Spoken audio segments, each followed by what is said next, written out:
Hi, everyone, and welcome to the Sunday Talk with the Nine-Sided Circle. I am one of your hosts, Noor Kyle, along with your other one of your hosts, Mushtaq Ali.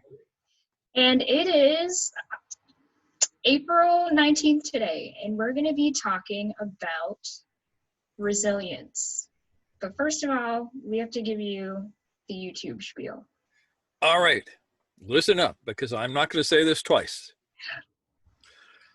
We would really, really, really like it if you're watching this on YouTube, if you would please, please, please, please, please, please subscribe to us. We would like a subscription with you in it. Without you, it's no fun. And along with subscribing, please consider hitting that little bell so you get notified every time we put something up, because we're incredibly entertaining and you would miss out and you would feel bad. And you'll notice links down below to our mailing list. If you get on our mailing list, you will get informed of when we do things, and you will get a direct link to what we're doing, so you don't have to search it out or any of that kind of stuff. And a place for you to make donations if you would like, because especially now, we could definitely use the donations to keep ourselves rolling. For a long time, we were doing really good and not having to ask for donations, but the coronavirus has changed that for us. So all of these things down below, subscribe, please. And if you like this video, hit the like button. If you dislike this video, hit the dislike button. We don't care.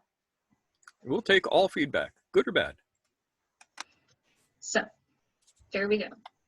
Yes, so today we want to talk about resilience, what it is, how we can get into it, as we're going to be saying.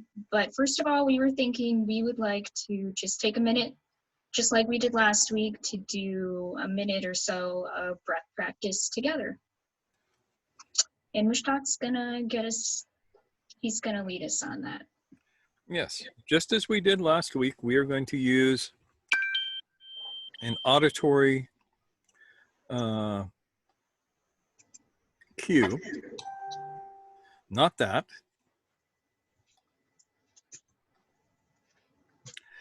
And this is going to start with the inhale. So let all of the air out of your breaths. Let all of the air out of your breath. Let all of your breath out.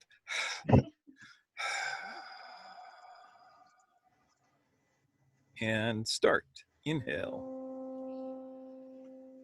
Pause. Exhale.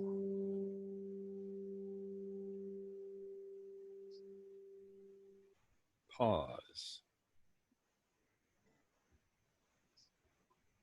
Inhale.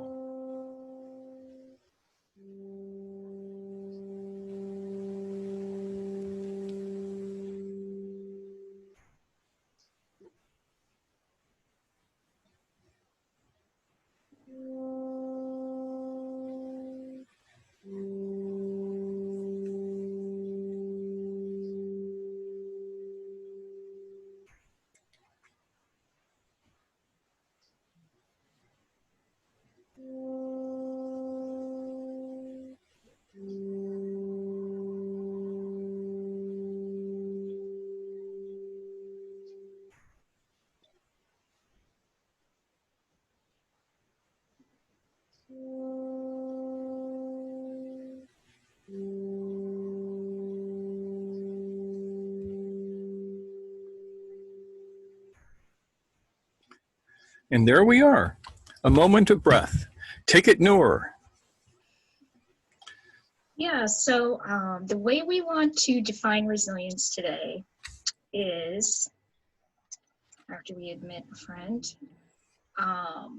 it is the ability to recover from shock, from failure, and from all kinds of upset that can happen in life. And it's also the ability to adapt to new realities. And we're certainly dealing with a lot of the above right now. And a lot of people misunderstand resilience as a character trait, something you have or you don't have.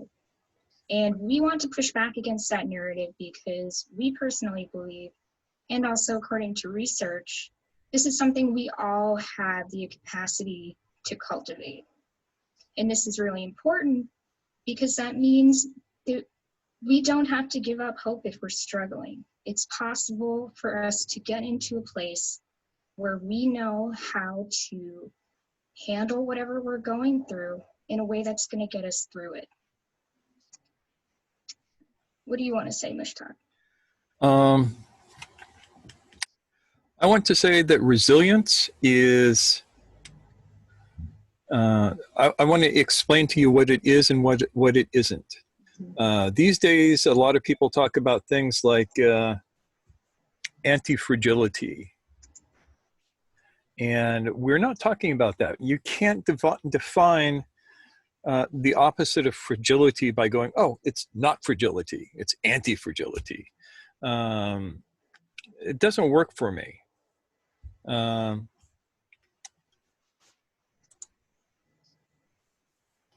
What does work for me is the idea of resilience. And let me give you a metaphor for that from blacksmithing. If I'm making a knife and I've shaped it and everything, and I'm ready to make it hard, this is a process that is called tempering. And it's a two-stage process. The first stage is quenching. Let's say I've made this knife out of O1 tool steel, which is, as everybody knows, an oil quench steel. Oh, everyone knows. Everyone knows that, yes. Everyone knows this. So I take this O1 tool steel and I heat it up to what's called critical temperature, which means that the steel is no longer magnetic and then a little bit hotter. So when the steel reaches the point where it's no longer magnetic, and you actually test it with a magnet, if you're me anyway, to know when you're getting to the right temperature. Everything in the molecules align in a particular way. And then you cool it really, really fast by quenching it in a big tub of oil. And it goes, and you get some flame, and it's kind of cool. Yeah. But there's a problem. The steel is now as hard as it can be. It is so hard that it will scratch glass. If I take a file and I move it across the edge of the knife, it'll just skate across. But you know what? If I take that knife and I chop it into a piece of wood, it will shatter like glass.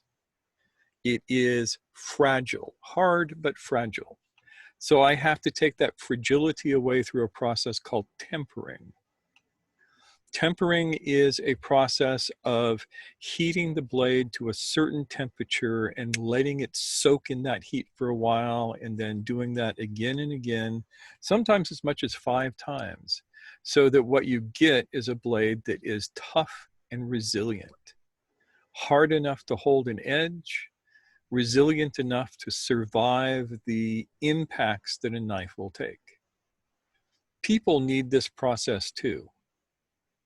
And of course, I like to bring everything back to the idea of Sufi training, because Sufi training basically teaches you how to temper yourself in a way that makes you resilient to the rigors of the spiritual path. Because as we have stated to you before, doing all of the work on yourself ain't easy. It's hard. Sometimes it's shocking. Sometimes you get into stuff that you don't want to be into because it's really unpleasant. And you have to be strong enough and resilient enough to deal with that and come out whole on the other side and not break. So when I talk about resilience, that's what I mean. The ability to be tough and flexible and to survive the rigors of work. How's that? I think for our context, yeah. I mean, I think that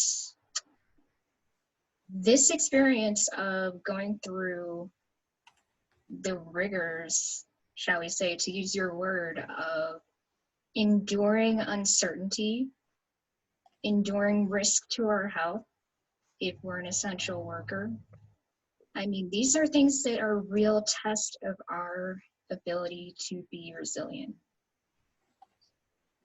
And we may not have had the prep that we might have liked for this experience. And that's okay. We are learning it as we go right now. Yeah, and right now is a really interesting time to practice resilience because we have the opportunities. I was talking to a friend in London today, and she's saying, yeah, we all three, me, my husband, my daughter, we all had COVID-19. We all survived. It was really rough, and here we are. We're back working again. And her husband is a doctor, a lung specialist. She's a teacher, and their daughter is just finishing up her master's. So it's necessary for them to be resilient.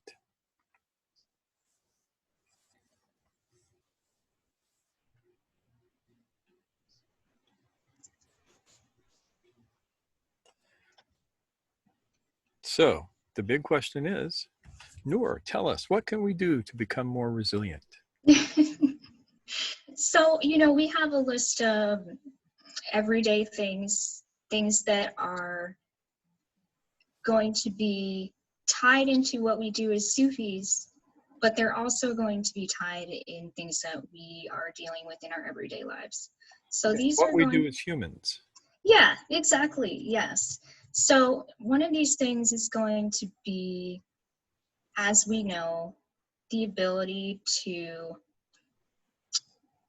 give ourselves a sense of calm. And this is going to be through breathing practices like we just did at the start. It's going to be mindfulness practices like we're going to be discussing as we get into Sufi work.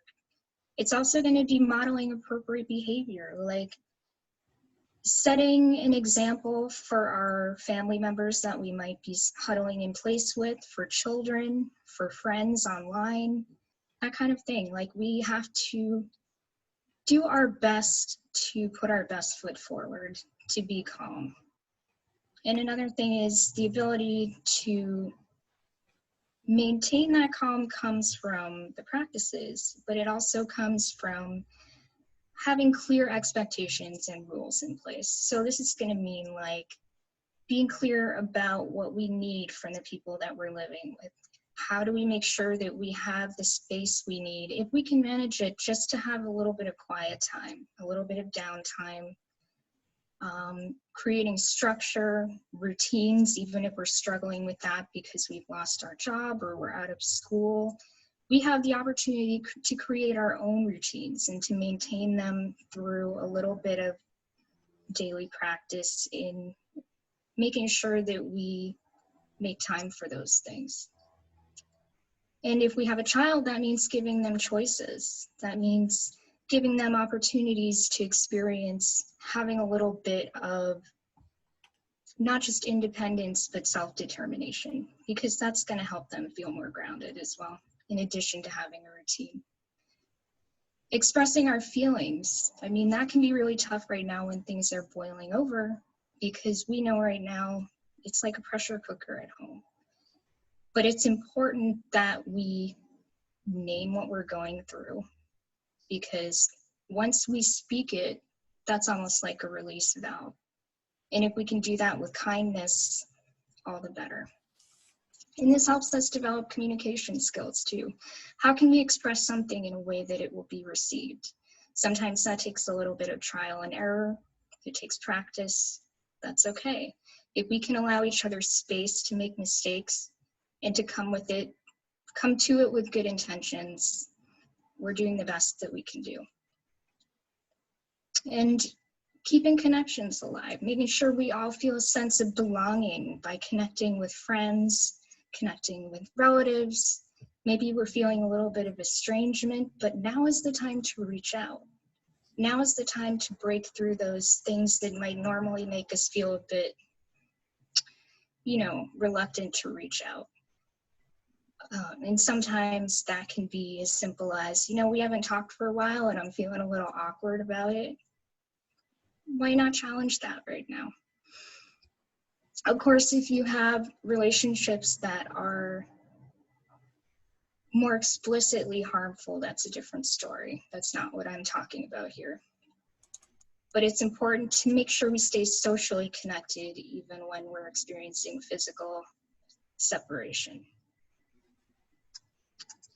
And when we notice that we're getting upset, you know, it's okay to note what triggers those emotions and to keep track of them, because then we can know how to navigate them and figure out when they might be predictably going to creep up on us, because that gives us the opportunity to manage them in a more grounded way. And when we do things that might be hurtful or harmful to another person, we can acknowledge that. We can acknowledge when we're wrong or when we make a mistake. And this is an excellent way to model healthy behavior to other people as well. And of course, we need to make sure that we are doing our best to look out for one another. So that might mean calling someone up if they're sad. It might mean smiling at someone you see on the street. I mean, we're wearing masks at this point, so that Flash them might the not peace be so sign. easy. Yeah, yeah.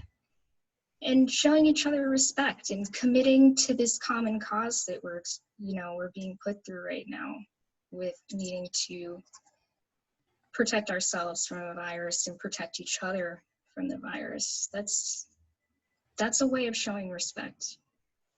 So these are the things that we can all do in our day-to-day lives, but they definitely mesh well with what we're going to be talking about around Sufi practices. Yes.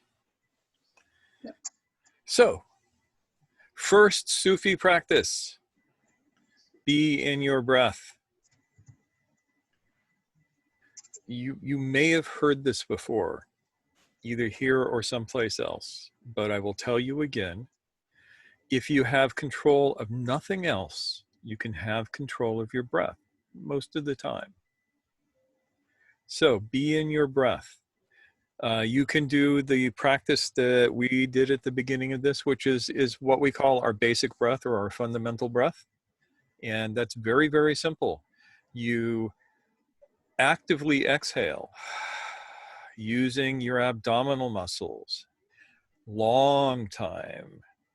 Pause for as long as is comfortable at the end of the exhale, and then passively inhale. You just relax for a shorter time than the exhale, and then you exhale again.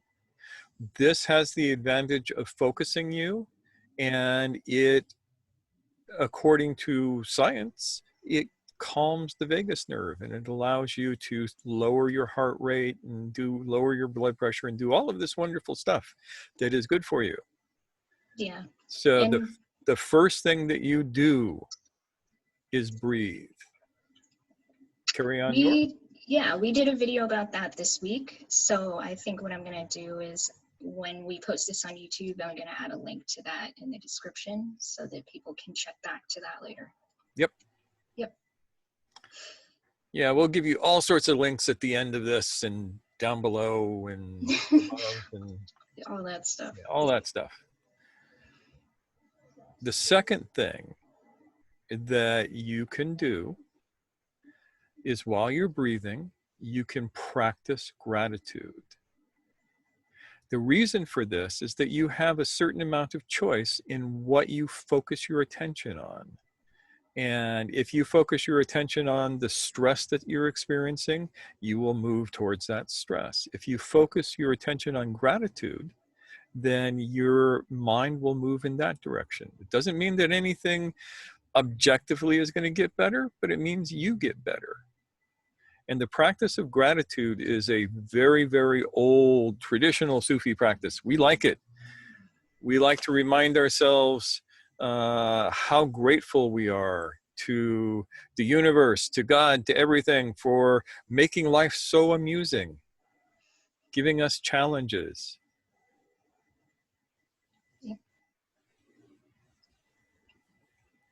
Giving us the sand from which to make the pearl, right? Yep. Yep. So there are two ways to practice gratitude. One is in yourself. You just sit there as you're breathing and remind yourself of all of the things that you have to be grateful for. And there will be something. Oh, I have enough food to eat. Oh, I have a friend. Oh, I have a roof over my head. anything like that that you can look at that's positive, you remind yourself of it. The second way is to take time to tell people how you feel about them. So Nora and I talk pretty much every day, especially right now, even though we're 350 miles apart. The amazing miracle of modern technology allows us to speak to each other. And I make a point of telling her every day how grateful I am that we are working together on this project. And it always makes her, she's smiling right now. You can't see it, but she's smiling. Yeah. So that's number 2. You want to give them number 3? Number 3. Gosh. These come in no particular order, so number 3 is whatever you want it to be. Well, let's see. I actually, yeah. You roll with it. I'll come up with something. Okay. So number 3 for me is sit in meditation every day. Usually I do walking meditation. It's my absolute favorite thing in the world to do, is to spend hours and miles walking in a state of meditation. But it's harder to do that now because everybody out there has got all of these cooties that they're going to get on you. And so instead, I sit and I meditate. I do mindfulness practice. I do Sufi meditation, which we have talked about before, but I will tell you that I will link to the talk that we did on it, on self-remembering, self-witnessing, and self-observation, which are the 3 big practices that we like. And I do that every day. And I try and spend at least 10 minutes a day doing that. It doesn't have to be a long time. 10 minutes is good.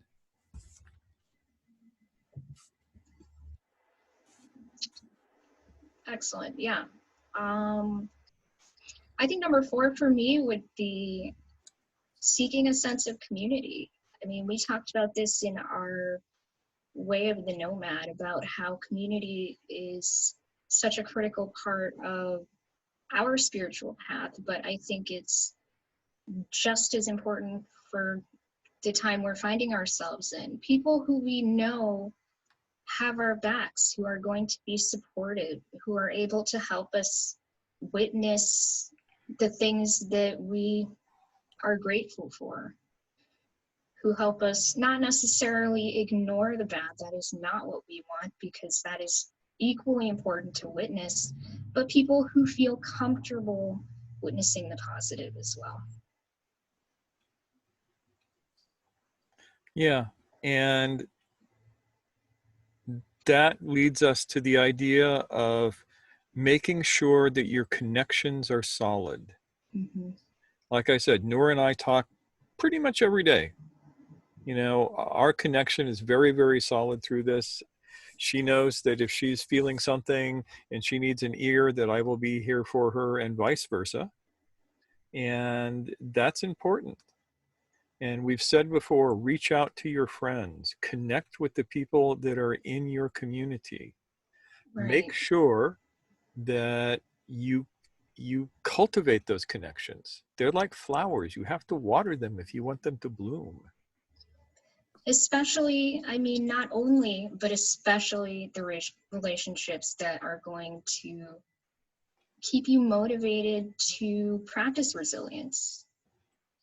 Because not everyone is on board with that. Some people are really struggling right now, and they don't know how to not, go beyond putting one foot in front of the other into adapting to where we're at right now. And we need support in doing that. That is not easy, but we can offer that support to each other. Yes. We have to remember that right now in the world, Maslow's hierarchy is in full play, and we are down at the bottom 2 rungs most of the time, and we have to get ourselves up that little pyramid to at least the 3rd point. in order to survive this. And the third point is connection and community. Yeah, and love and belonging. Yep. Yep. What might be a fifth thing?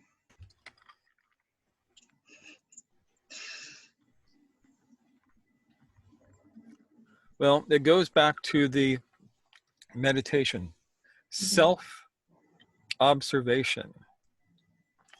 That means know what you are actually feeling. Mm-hmm. The practice of muhasabah, of self-observation, means that you can account to yourself your own feelings. It's like, right now, I'm feeling stressed. I am feeling stressed about this, that, and this other thing over here. To be honest with yourself about that, to not stuff it down, but to acknowledge its existence and to sit and watch it without trying to do anything to it. If I'm feeling stress, I don't try and de-stress myself. I watch my stress as if it were a little animal over in the corner that's going to want to try and maybe take a bite out of me if I move the wrong way. So along with that comes the self-remembering. The self-remembering you could parse as, I know what my state is right now. First, I know what I'm feeling. Then I know what my state is right now. Right now, I could be feeling depressed, and I will watch that. And by watching it, you kind of step back from it. And your depression becomes an object to your consciousness. And most of the time, it will dissolve. Yeah, I mean, instead of I am this thing, it becomes I'm observing this thing, I'm witnessing this thing. Yeah. Or even I'm witnessing myself do this thing. Now, we're not talking about clinical depression here, because that's a whole different thing. And something as simple as this might not work for that. But for your basic general, oh, life is sucking right now and I feel depressed, this works pretty good. Mm-hmm. Because you can almost watch the emotional experience morph its shape as you let yourself experience it.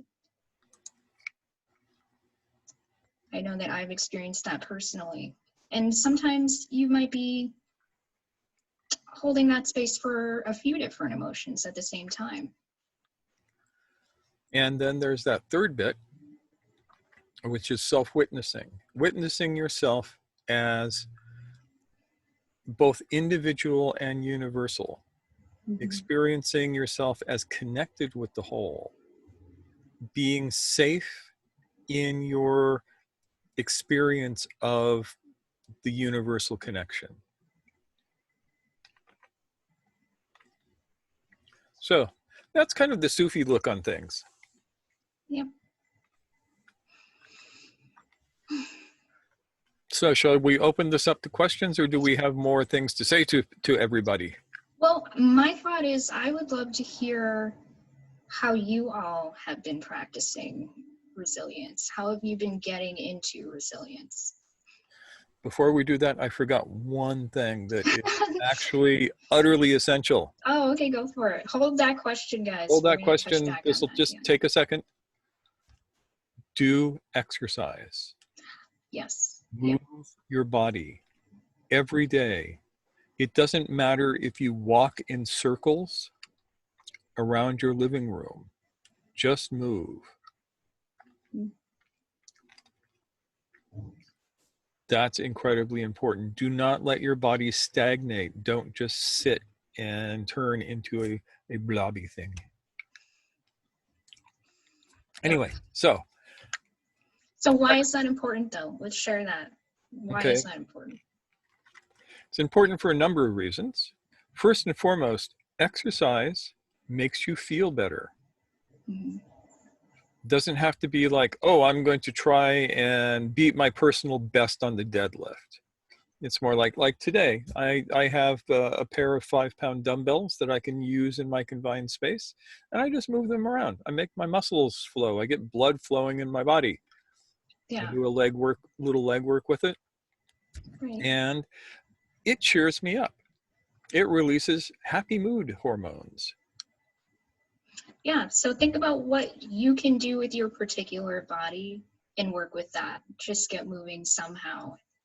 And that will definitely add a bit of personal, you know, empowerment and self-direction also.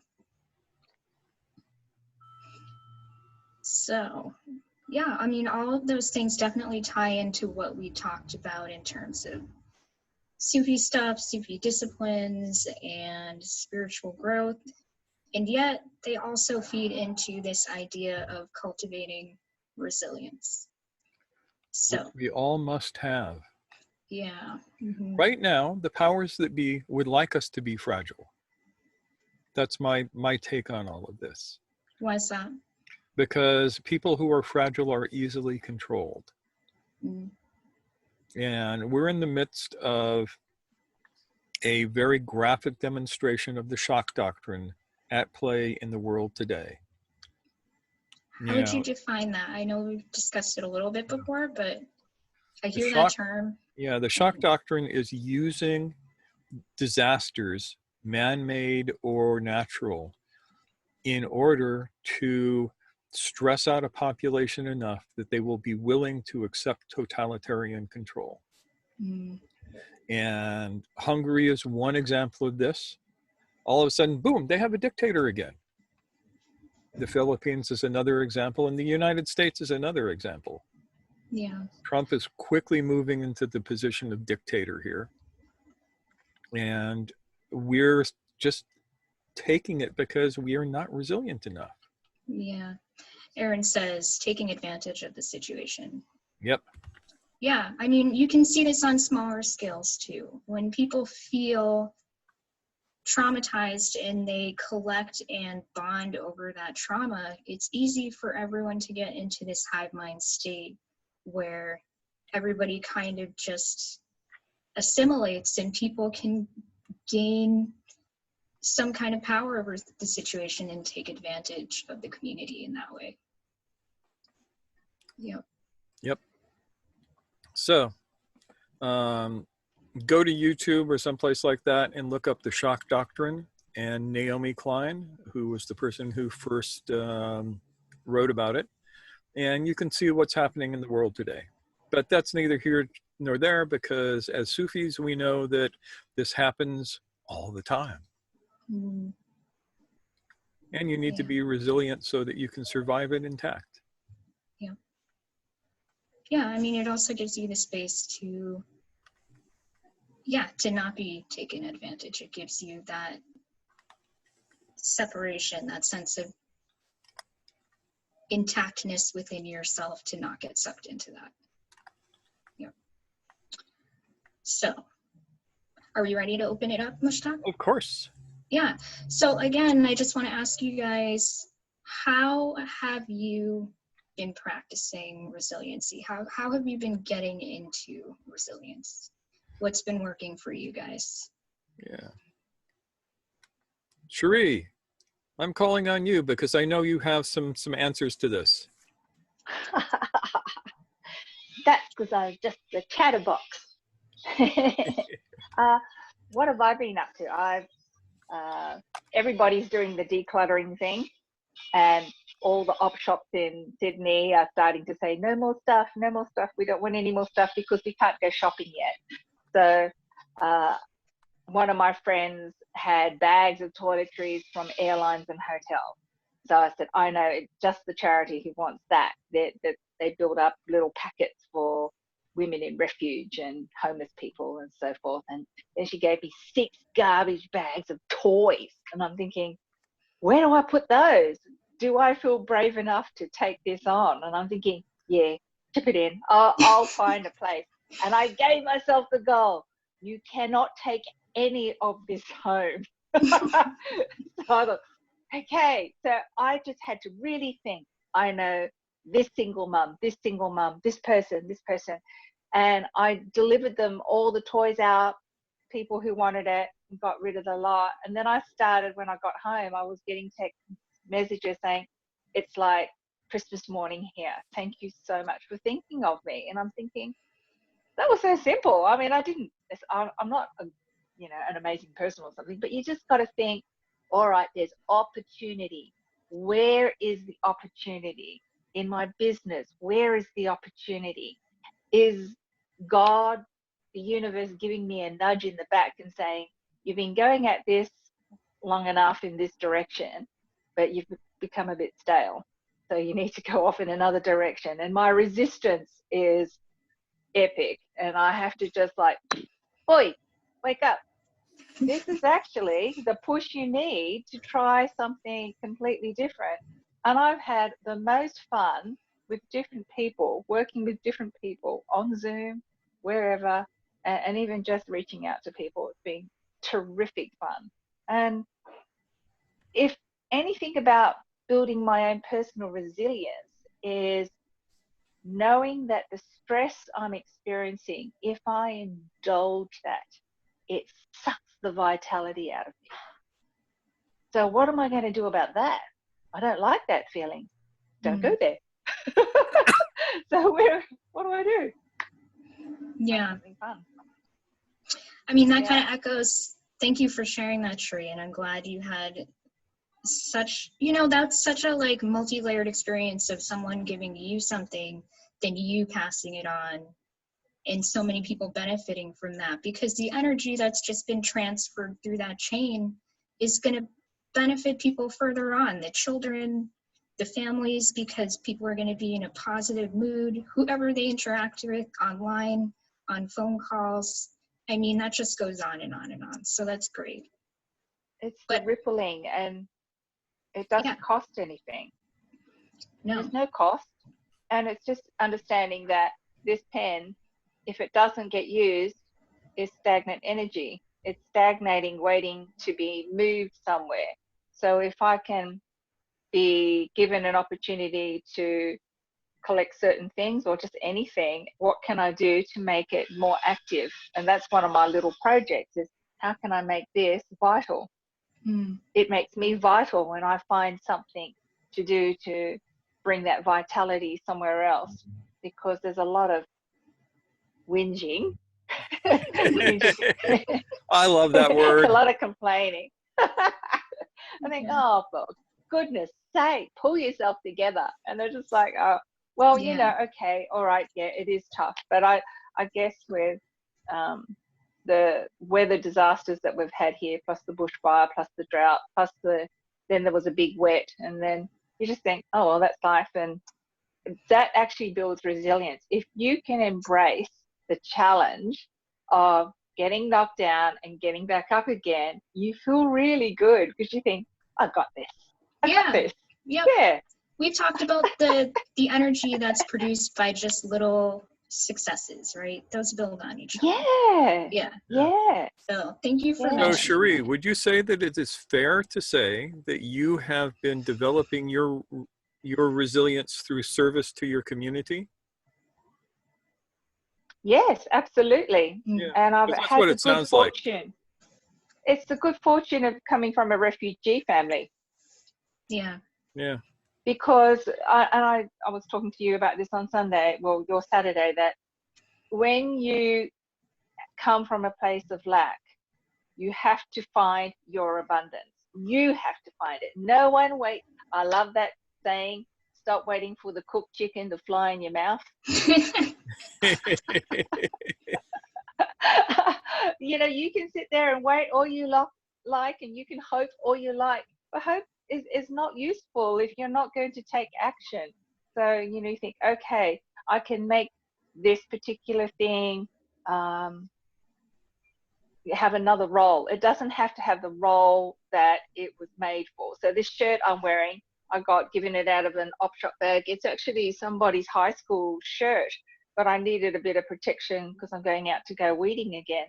And so I use it again, and it's given that shirt life. No one else wants it, but it's given it a purpose. And so I like that. I really like that. I don't care how ridiculous I look, because I've got over that too. Do you see?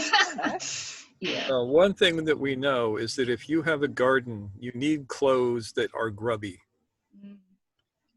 Well, you got to at least look like you've been in there. Yeah. So Ilmar has mentioned that there's a nice movie on the topic of giving called Serotonin Rising, and he offers a link. So I'm going to hold on to that so that I can share it with people later. Yep. And I thank you so much, Shri. I would love to hear from someone else as well. Yeah, like Ilmar. Yeah, I want for to try to instance. get all of you talking if I can. So yeah, Ilmar, how about you? How have you been cultivating resilience? I think actually many of the points that Mushtaka, you guys just mentioned. I mean, I'm certainly getting exercise. I'm walking, I'm doing Qigong, I'm doing some body weight type exercises so that keeping the body more in shape. This is making up for the fact that I can't swim anymore and I can't do tango. So it's kind of imperative I do something about it. Also, obviously paying attention to my breathing. But also, I think reaching out to my social contacts. And part of that is the gratefulness thing, because I am grateful for the social contacts I have. I mean, this group is one of them, but I have a couple other groups like that. And then, of course, I do a lot of meditation. I mean, I do daily meditations, usually for 30 minutes or so. Various type of things, but that's. Now, I've also recently been facilitating the Mondo Zen koans with some people over Zoom, which is first time I tried it over Zoom, and it's actually worked. So I'm kind of pleased by that. That is very cool. Yeah. Now, it's probably not as works as well as having do it in a 7-day retreat someplace, but it's actually been working. So And you can't hit them with a stick when they give you the wrong answer. That's the thing. Takes all the fun out of it. Thanks for some of the fun out of it. Yeah. But in fact, it's I've also had a chance now to sort of sit back and try to. I mean, the koans are pointing at the moon, so to speak. But then it's also fun to sort of try to come up with some model of what the hell is. How does that experience fit into my everyday life and so forth? Since I've been playing around with some of that, and especially with the things like well, that's a long story. I'll dispense with that. That'll take us too far. But anyway, those are some of the things that I've been doing, and they've been working. I haven't got rid of all stress. I mean, I have Right. as it builds up, especially in the home environment and so forth. But it helps a lot. Yeah, and you did mention, the grieving of, not being able to do tango and all that stuff. Like, that's real too, but it sounds like you're really embracing this in a way that means it's not just loss, you're also gaining a lot. Yeah. But I must say I do miss physical contact. Right. Yeah. I miss physical contact. That's probably the one thing I most miss these days. Right. Yeah, and going for walks is nice, but it doesn't quite substitute for embracing a beautiful lady in a tango. No, I totally get that. And I think another way for us to connect with one another is in sharing that loss. I mean, so many of us are experiencing that. Yeah. And that is something that ironically can make us feel close to one another. So thank you so much for sharing, Ilmar. How about Zoha? I'm gonna put Zoha on the spot. Yeah, let's put Zoha on the spot. Sure, why not? I can actually speak of recent experience as well. Zainab just introduced to me the Enneagram program, and that has made me focus more on not only starting a task, but also really bringing it to an end. And I think the staying at home has been an opportunity for me to confront that. So any task, even like writing a piece of blog or doing something like that, it's been really good. So I think I would say that has made me more grounded, and I think that makes me more resilient. I would say so. Yes. So I'm exercising that. I'm only starting to pay more attention to it. Yeah, but I think that's an excellent start. And touching on what Cherie was saying, like finishing a thing that you've started creates more energy for the next thing that you might want to do. So starting small is okay, because that's how you build momentum. Yeah. Yes. Yeah. Yes. Thanks so much, Soha.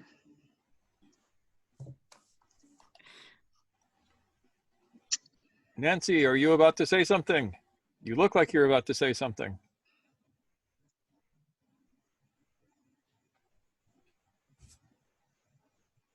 Gotta unmute first.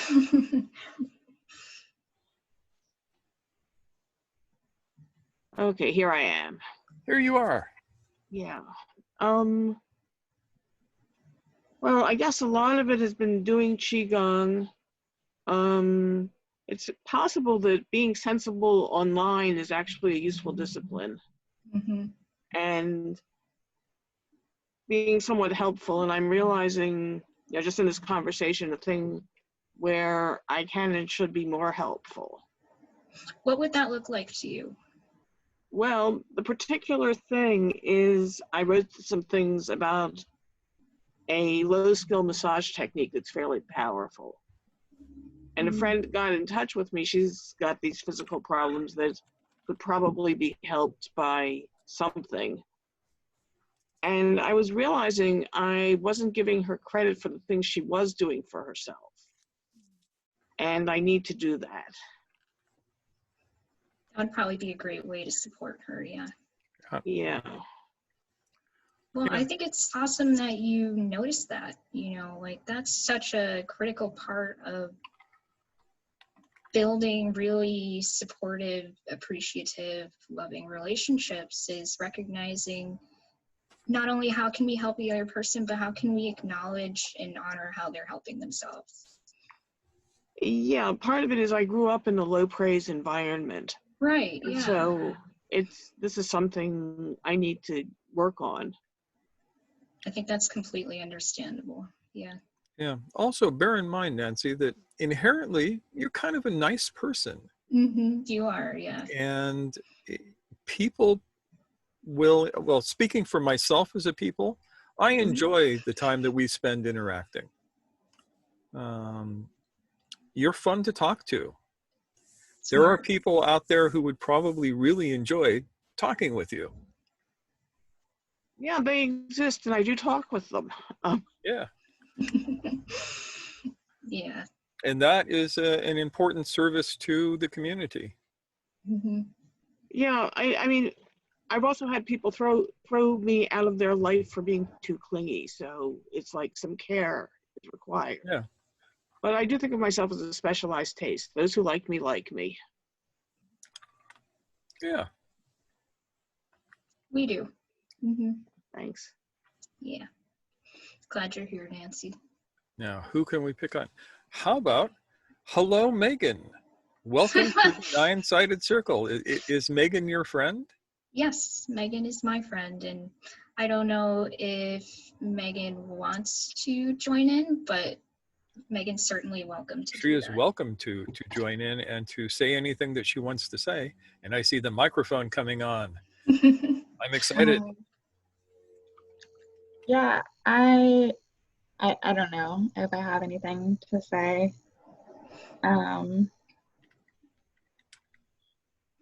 was thinking about, I was just kind of checking this out. I'm not really looking for suggestions. I have personally experienced, you know, people say reach out, and it's like, but sometimes, you know, you reach out to people and they don't get back to you. Or, you know, like they don't, that reaching out isn't met.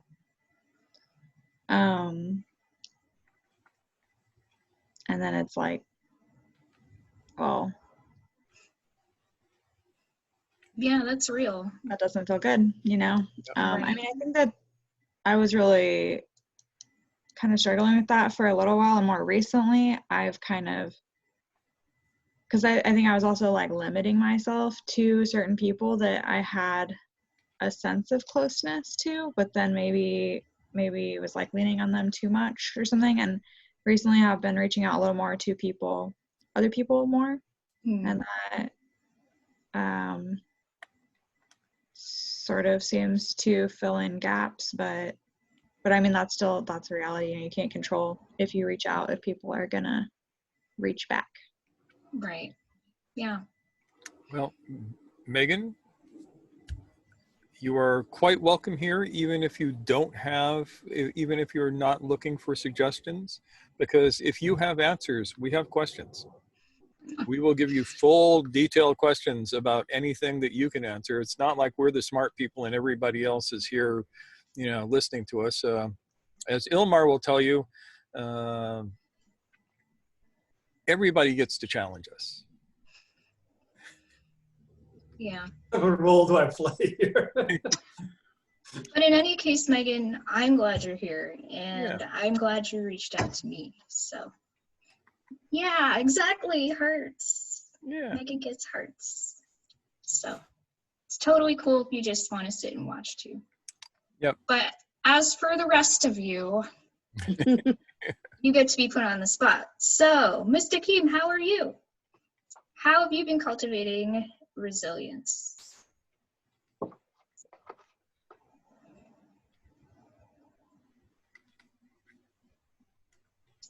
Well, Ms. Dakeem may need a minute to get That reminds situated. me, we have to check on our friend down in South America. We haven't heard from him for a while, and Oh, yeah. yeah, Marcelo, yeah, yes. Marcelo. So, We have to make sure he's doing all right. speaking of community, Yeah. you know, we got to make sure we're staying in touch with people too. So Mr. Keene says he is staying busy at home, doing some work from home, also trying to get some exercise, meditation, and some zikr. And some of us may not know what zikr is. Mushtaq, do you want to briefly elaborate? Rather than you? Now I'm putting you on the spot, Mushtaq. Okay, I can be on the spot. Zikr or dhikr. It means remembrance. It is a form of, for lack of a better term, meditation.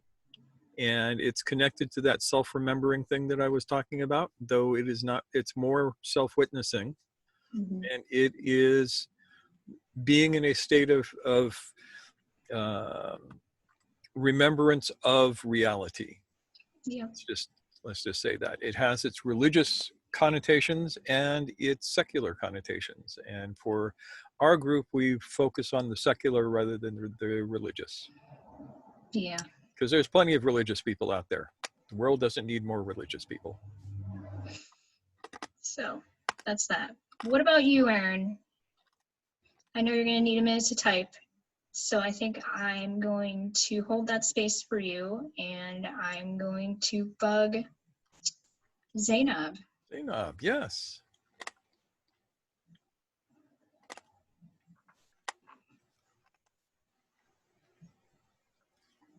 The routine has been a good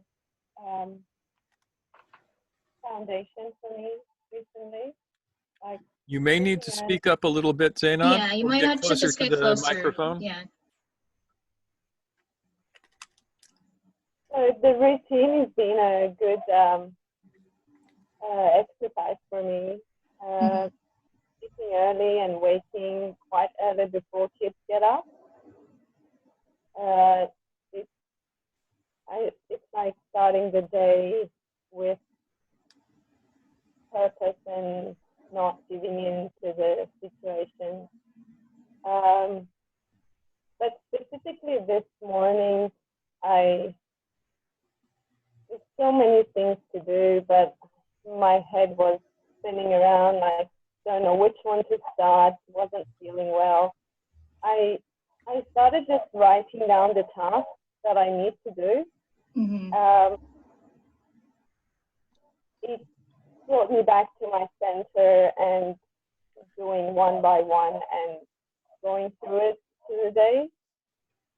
So yeah, this little note writing early in the morning helps as well, because you have a lot of free time, but then on the other hand, you have a lot of work to do. So it's a little program of the day. Yeah, I mean, this is part of why routine is so important. So you know what to, generally how your day's going to go, and that can give you a sense of groundedness and ease, and list making can help with that. And I just think it's really cool that you've been taking advantage of the mornings that you're able to. And when you don't, that's okay too. If you're really not feeling well, then acknowledging that and allowing yourself to feel that and recognize it, that can be a great thing as well. Yeah. So thank you for we have that. an answer from Erin now. Yeah, so Erin says, everything slowing down has had a positive effect on my ability to get little tasks done. I'm better able to mentally step in and change gears if I need to. That's awesome. Sweet. I'm glad. And then we have one last person. Yes. Laura, talk to us. You're on the spot. Yeah. It figures. I've been keeping busy too, doing with some friends, doing some Zoom like exercises like cardio and yoga, 2 or 3 times a day. Oh wow. They got that going. Yeah. Going on bike rides, walks around doing stuff in the yard. I take care of my parents, so sometimes I have to get out of the house, so I'll go for the walks just to get out to get some fresh air, But I've been keeping myself busy that way and taking care of the place. Yeah. So what makes you feel like you're getting into resilience? Getting into resilience? Yeah. It's hard to say. Just to keep myself sane, the exercising and the meditation kind of helped me with that. Yeah. I really need that, and then just being outside in the fresh air. Yeah. Helps. That too. Yeah.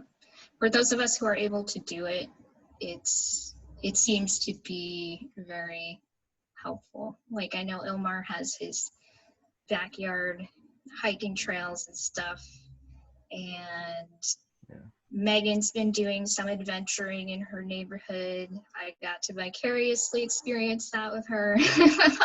I was gonna mention that. Yeah, so that's what came to my mind, but I didn't want to say it for you. So I'm just expressing my appreciation of that. Yeah. Yeah, at the end of our road here, there's like 40 acres that's never going to be developed, so I'll just wander through there. Excellent. Yeah. Take my camera with me. I like doing photography, so that helps too. It's like, oh, what can I do? What do I see? What catches my eye? Yeah. Yeah. And you've naturally always been kind of resilient. I have to tell you, the first time I ever met Laura, which was like close to 20 years ago now, I think. Something like that, yeah. Yeah. You had just gotten your first teacher's certificate, and you had to spar some dude who was about half again your size, who punched you in the nose, fouled you. I don't think he broke your nose, but he bloodied your nose, and you just kept on going. You were fine. It was like, oh, bloody nose, who cares? Let me punch this guy back. Do you remember that? Yes. Awesome.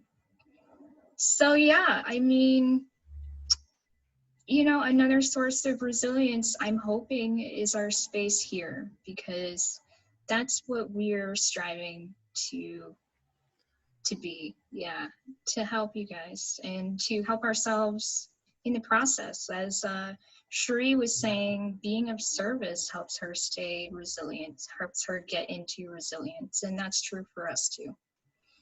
Yeah. Yeah. So I think that that's pretty much what we have for this evening. Can you think of anything else? Well, I mean, you know, just take it easy when you can. That's another aspect to all this. Yeah. Yeah. One day at a time. Yes. Exactly. So It sounds like a cliche, but it's so true. It is It so is. true. Yeah. so we have a commercial for you. All right, lay it on us, Smush Talk. Okay, because of certain people, Zoha and Zainab, nagging me, I have started an online basic stick fighting course, which I am putting together for the community, and everybody's welcome. There is no particular charge. I ask if you can to make a donation because God knows we need the money. But it will be several months long, and it will take you through the basics of what I think of as long cane fighting, a cane that is as long as a walking cane. You know, so from your hand to the ground kind of thing, as opposed to the short sticks that you would use in Filipino martial arts, for instance. I find this to be extremely practical because the one thing you can walk around with in the world today is a cane, without people looking at you too funny. And it's a lot of fun. Yep. And so you can find the information on the forum. So go take a look at that. I would love to have anybody who would like to be part of it. Lessons will be once a week. So 4 lessons a month. They won't be super long or anything. I'm going to just go through one specific area of skill every time, starting from the solo stuff. And then hopefully by the time we're ready to get into the 2-person stuff and 3-person and 4-person stuff, the plague will be over and we can all leap forth into the world and hit our friends with sticks. The universe willing, I'm telling you, please. Like, Yeah, that'd be awesome. So, but you know, in the meantime, we are gonna make the most of the technology that we have on hand and see if we can have some fun learning stuff together. Yep. I'm gonna be participating as well. So. Yeah. Yep. Noor has discovered that she likes hitting people with sticks. It's fun to hit people with sticks. Yes. I actually yes, did choreography for The Hobbit, the play, and they wanted me to do it, so I mixed in the sea-lot and everything. Nice. Awesome. Got a good review, too, from a reviewer for a magazine, so it's like... Well done. Golf clap. Golf clap. Yes. So... Especially for people who never have used sticks. Yeah. Or any weapons. That's always fun. Expanding people's horizons, right? Yep. Well, I'm so glad you were able to join us, Laura and Megan. It's really nice to have lots of familiar faces, a couple ones that aren't here very often or have never come before. That's really something and both of us have had old friends show up. Yeah. Oh, thank you. Yeah. I was just thinking of sharing one thing. Sure. You said about my adventure that I kind of shared with you, but one thing that I've been doing is sometimes going for walks, and kind of at one end of my neighborhood, it turns into like mini farmland on this one road, and there's cows, and I go pet them. Yay! Yay! Yay, Petting cows! Into the fence, it's amazing. Excellent source of, you know, getting into resilience-ness, in my opinion, hanging out with animals. Yeah, and I'm not petting strange cats or dogs, but I pet the cows because I don't think that many people are petting them. Yeah, cows do not get petted enough as a rule, so. Nope. So thanks for sharing that, Megan. Yeah, thank you. Yeah. All right. So, yeah, with that, I think we're gonna wrap up for this evening, but this has been pretty fun and pretty like reinvigorating for me personally. So I really appreciate that, guys. Thank you. Yep. I was glad to join back in. So Yay. Good to have you back. It's been months and months and months. yeah, I'll be back. It's been so crazy. So Yeah. No problem. Yeah. All right, folks. Take care. Good night.